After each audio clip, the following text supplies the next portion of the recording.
സർവം കൃഷ്ണാർപ്പണമസ്തു. ആദിത്യപുരം സൂര്യദേവ ക്ഷേത്രത്തെക്കുറിച്ചറിയാം.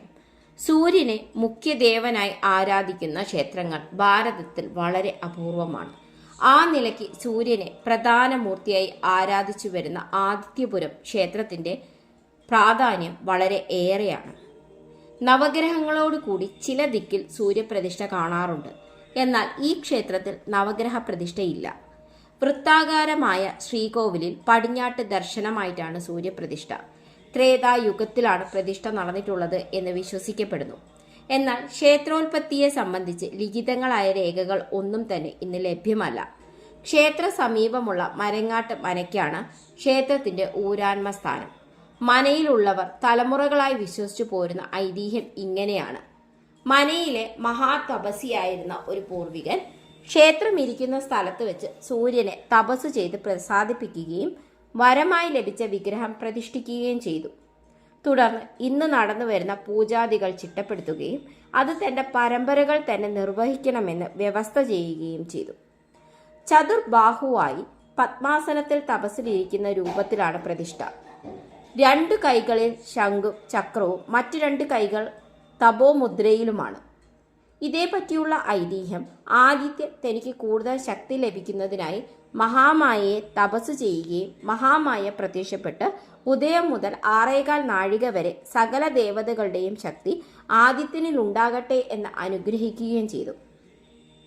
ഈ ഒരു തപസ്സിന്റെ സങ്കല്പമാണിവിടെ. ആദിയിൽ നിദ്രാവസ്ഥയിലായിരുന്ന ആദിത്യ മണ്ഡലത്തിൽ ലോകാനുഗ്രഹാർത്ഥം ആദി പരാശക്തി തന്റെ ശക്തിയെ പ്രവേശിപ്പിച്ചപ്പോൾ ആദിത്യന് അനന്യമായ ശക്തിവിശേഷം ഉണ്ടായി എന്നാണ് ഇതിന്റെ ത്വാതികാർത്ഥം. ആദിത്യന്റെ ശ്രീകോവിലിനോട് ചേർന്ന് കിഴക്കോട്ട് ദർശനമായി ദുർഗാ ഭഗവതിയെ പ്രതിഷ്ഠിച്ചിരിക്കുന്നു. കൊല്ലവർഷം 1050കളിലാണ് ദുർഗാ പ്രതിഷ്ഠ നടന്നത്. ക്ഷേത്രത്തിൽ നിന്ന് കുറച്ച് കിഴക്ക് മാറി കാക്കാത്തുമല എന്ന് അറിയപ്പെടുന്ന സ്ഥലത്ത് ഒരു ദേവീക്ഷേത്രം പൂജാദികൾ ഇല്ലാതെ ജീർണാവസ്ഥയിൽ കഴിഞ്ഞിരുന്നു. അവിടെ നിന്ന് ദേവീ വിഗ്രഹത്തെ ഇവിടേക്ക് കൊണ്ടുവരികയും ശ്രീകോവിലിന്റെ പുറകിൽ കിഴക്കോട്ട് ചാരി വെച്ച് നിവേദാദികൾ നൽകുകയും ചെയ്തു. കുറച്ച് ദിവസങ്ങൾക്ക് ശേഷം പാഴൂർ പടിപ്പുരയിൽ പോയി ദേവീ വിഗ്രഹത്തെ എവിടെ പ്രതിഷ്ഠിക്കണമെന്ന് രാശി വെച്ച് നോക്കി. ദേവി ഇപ്പോൾ ഇരിക്കേണ്ട സ്ഥലത്ത് തന്നെയാണ് ഇരിക്കുന്നതെന്നും അവിടെ തന്നെ ശ്രീകോവിൽ പണിത് പ്രതിഷ്ഠിക്കണമെന്നും കണ്ടു. തുടർന്ന് ദേവീ വിഗ്രഹം പ്രതിഷ്ഠിക്കപ്പെട്ടു. അന്ന് വരെ ശ്രീകോവിൽ മാത്രമുണ്ടായിരുന്ന ക്ഷേത്രത്തിന് ഇന്ന് കാണുന്ന അംഗങ്ങൾ പണി തീർത്തത് അതിനുശേഷമാണ്. ദേവീ പ്രതിഷ്ഠയും മേൽപ്പറഞ്ഞ ഐതിഹ്യവും തമ്മിൽ ബന്ധമുണ്ടെന്ന് വിശ്വസിക്കുന്നു. രക്തചന്ദനമാണ് ഇവിടെ പ്രസാദമായി നൽകുന്നത്. അതൊരു സവിശേഷതയാണ്. ഞായറാഴ്ചകളാണ് ദർശനത്തിന് പ്രാധാന്യമുള്ള ദിവസം. മേടമാസത്തിലെയും വൃശ്ചിക മാസത്തിലെയും അവസാനത്തെ ഞായറാഴ്ച ഇവിടെ കാവടി ഉത്സവമായി ആഘോഷിക്കുന്നു. സൂര്യൻ ഉച്ചസ്ഥിതിയിൽ നിൽക്കുന്ന മേടമാസത്തിലെ കാവടിക്കാണ് പ്രാധാന്യം. ഈ ദിവസം മരങ്ങാട്ട് മനയിലെ ഒരംഗം കാവടി എടുക്കണമെന്ന നിർബന്ധവുമുണ്ട്. ധാരാളം ഭക്തജനങ്ങളും കാവടിയെടുത്ത് സമർപ്പിക്കാറുണ്ട്. സന്താന പരമ്പരയുടെ ശ്രേയസിനും ആരോഗ്യശാന്തിക്കും വളരെ വിശേഷമാണ് കാവടിയെടുക്കൽ. പൊതുവെ രോഗശാന്തി, ആരോഗ്യം, ബുദ്ധിവികാസം ഇവയാണ് ആദിത്യ ഭജനത്തിന്റെ ഫലം. ത്വക്ക് രോഗങ്ങൾ മാറുന്നതിനും ഇവിടെ രക്തചന്ദന പ്രസാദം വിശേഷമാണ്. കണ്ണീരിന്റെ അതീശ ദേവതയായിട്ടാണ് സൂര്യനെ കണക്കാക്കുന്നത്. അതുകൊണ്ട് തന്നെ നേത്രരോഗ നിവാരണത്തിന് ആദിത്യ ഭജനം ഉത്തമമാണ്. ഇത് സംബന്ധിച്ച ഒരു ചരിത്രം ഇവിടെ പറയാനുണ്ട്. കൊല്ലവർഷം 1060കളിൽ കോട്ടയം സ്വദേശിയായ ഒരാൾ ക്ഷേത്രത്തിൽ ഭജനത്തിന് വന്നു. അദ്ദേഹത്തിന്റെ 2 കണ്ണിന്റെ കാഴ്ചയും നഷ്ടപ്പെട്ടിരുന്നു.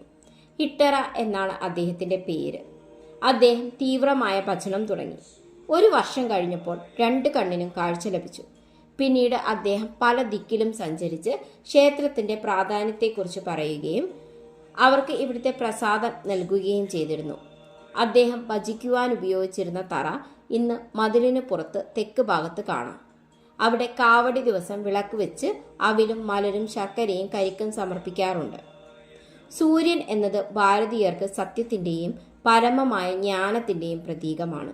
സൂര്യന്റെ ദിവ്യമായ തേജസ്സിനെയാണ് ആരാധിക്കുന്നത്. ആ തേജസ്സിനെ വേദവും ഉപനിഷത്തുകളും സ്തുതിക്കുന്നു. സൂര്യന്റെ ദിവ്യമായ തേജസ് നമ്മുടെ ബുദ്ധിയെ ഉണർത്തട്ടെ എന്നാണ് ഗായത്രി മന്ത്രം അർത്ഥമാക്കുന്നത്. സത്യദർശനത്തിനു വേണ്ടി സ്വർണമയമായ ആവരണത്തെ ഞങ്ങൾക്ക് വേണ്ടി നീക്കിത്തരണമെന്ന് ഉപനിഷത്ത് ഋഷി പ്രാർത്ഥിക്കുന്നു.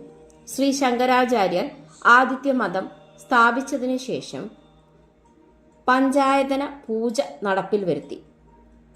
അതിൻ പ്രകാരം 5 ദേവതകളെയും പൂജിക്കേണ്ടതുള്ളൂ എന്നും അതിൽ ആദിത്യന് പ്രഥമ സ്ഥാനം കൊടുത്തിരിക്കുകയും ചെയ്തു.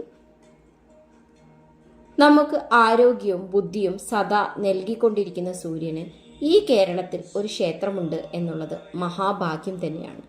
പുണ്യസ്ഥാനമായ ഈ സൂര്യക്ഷേത്രത്തിൽ ദർശനം നടത്തുന്നവർക്ക് സകലവിധ ഐശ്വര്യവും ഉണ്ടാകും എന്നാണ് വിശ്വാസം.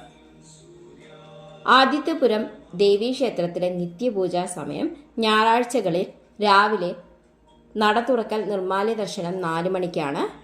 ഉഷപൂജ 7 മണി, ഉച്ചപൂജ 11:30ക്കും നടയടയ്ക്കൽ 1:30-നുമാണ്.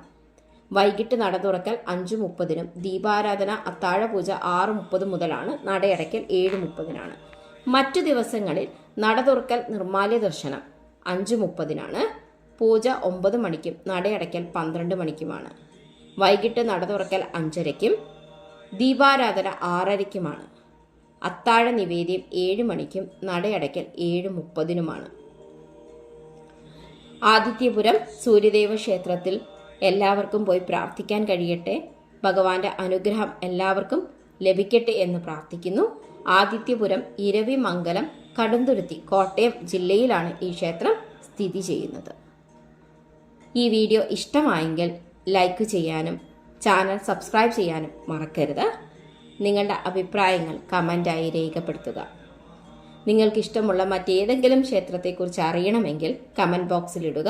എന്നാൽ കഴിയുന്ന വിധം വിവരങ്ങൾ നൽകാൻ ശ്രമിക്കാം. സർവം കൃഷ്ണാർപ്പണമസ്തു. നന്ദി.